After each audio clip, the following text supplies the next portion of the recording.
Hi, my name's Maureen Manson and I work in the HR service. The Council is very clear about the expectations for both standards of performance and behaviour. We've got our behaviours framework which sets out the types of behaviours that we consider acceptable at all levels of the organisation. We've also got our appraisal scheme which helps us to assess expectations in terms of performance.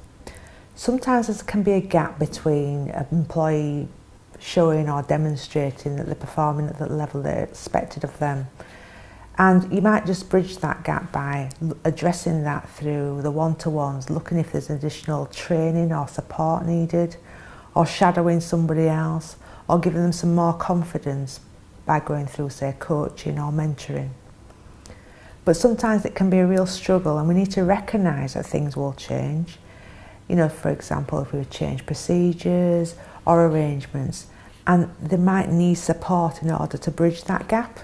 So, as I say, you might address that through your normal supervision arrangements and look at what training you can put in place. Sometimes employees struggle to meet the standards that we expect. The capability procedure is one way which provides a structure to help deal with and hopefully resolve any issues about performance in that structured format.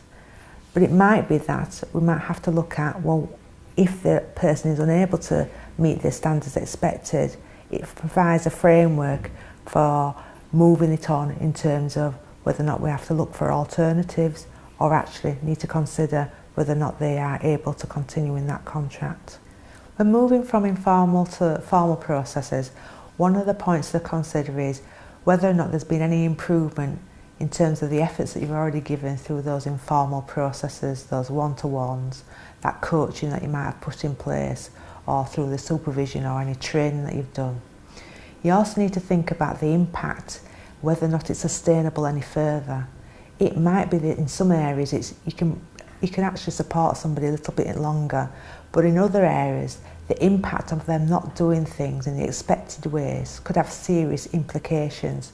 For example, in some areas where there are particular procedures that need to be followed for child protection, etc., then actually it's not able to sustain if somebody's not delivering the work as should be expected.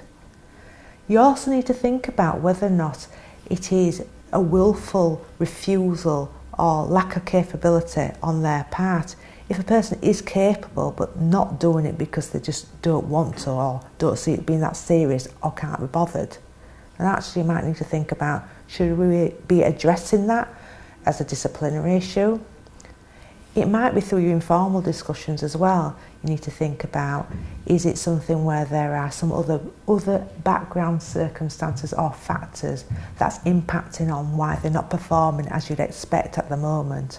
For example, it could be that they've got some personal issues, or it might be that they've got some health problems, and it's just that is affecting the performance at this time. So you need to assess the seriousness and the impact in deciding whether or not to move from informal to formal.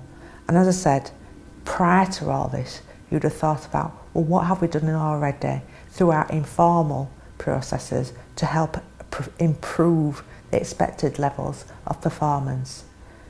I'd also say to you, think about not just think about doing it on your own, but talking to other people, whether or not it's your boss or whether or not somebody in HR, which will help you assess whether or not that's the appropriate route that you should be following in terms of trying to deal with it and addressing.